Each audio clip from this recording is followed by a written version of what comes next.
Je ne vais pas me rouler par terre parce que Mme Le Pen dit quelque chose, dans le même temps où M. Mélenchon, sous le regard ébahi d'une partie de vos confrères, multipliait les monstruosités, les caricatures, expliquait que M. Castro était un grand démocrate et que Cuba était une grande démocratie. J'estime qu'il y a deux poids et deux mesures, M. Apathy, dans un système médiatique où vous étiez tous ébahis par le talent de ce M. Mélenchon qui a multiplié les outrances et où dès que quelqu'un, Marine Le Pen ou d'autres, disait quelque chose au prétexte qu'il n'était pas de gauche, c'était choquant. Il y a deux poids et deux mesures, tout le monde le sait.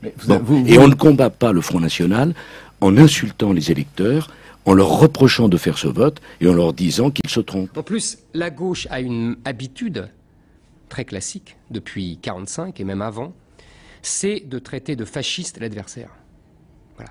C'était une recommandation de Staline lui-même au Parti communiste, et la gauche continue. En 1958, je rappelle que en 1947, la CGT et les communistes traitaient Jules Mock, ministre de l'Intérieur socialiste, qui réprimait les grèves de 1947, de fasciste et de nazi, alors que le type sortait des camps de concentration.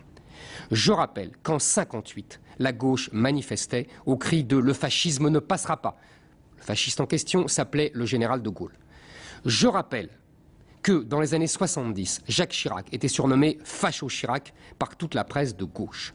Je rappelle que dans les années 80, non mais parce que c'est un classique, mais c'est pour te dire que le fascisme et la collaboration, la gauche devrait regarder un peu plus de son côté, premièrement. Et quand le Libération fait la une sur Sarkozy qui dit Marine Le Pen est compatible avec la République, hein, c'est la même chose, c'est toujours la même chose, c'est l'accusation de fascisme. Non. Si, c'est la fascisation de l'adversaire. On va y revenir. La gauche ne supporte pas que la droite refuse de rester dans le cercle dans lequel elle a tracé la République. Marine, c'est la seule qui propose des solutions concrètes pour son avenir, alors je pense qu'elle l'aime déjà un peu, Marine.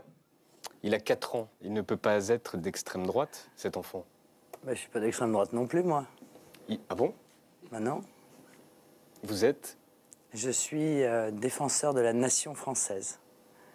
En tout cas, il est d'extrême droite. Sarkozy et comment il s'appelle Hollande, c'est à mettre dans le même sac des gros parpaings et à foutre au milieu de la scène, là. Ils sont plus beaux à rien. Oui, non, mais enfin, je veux dire, les gens, ils parlent, ils sont pas à la télévision, ils disent ce qu'ils ont sur le cœur. Parfois, c'est un peu cash, c'est vrai, mais c'est pas pour ça qu'on peut les traiter de racistes comme on le fait régulièrement. C'est vrai qu'ils subissent souvent l'immigration eux-mêmes, et c'est plus facile d'en parler à la télévision.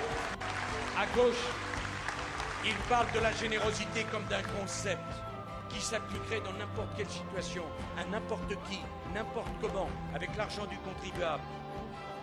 L'idée de voir des Français travailler dur, se sacrifier pour verser des aides sociales aux voyous récidivistes ou aux criminels est devenue insupportable.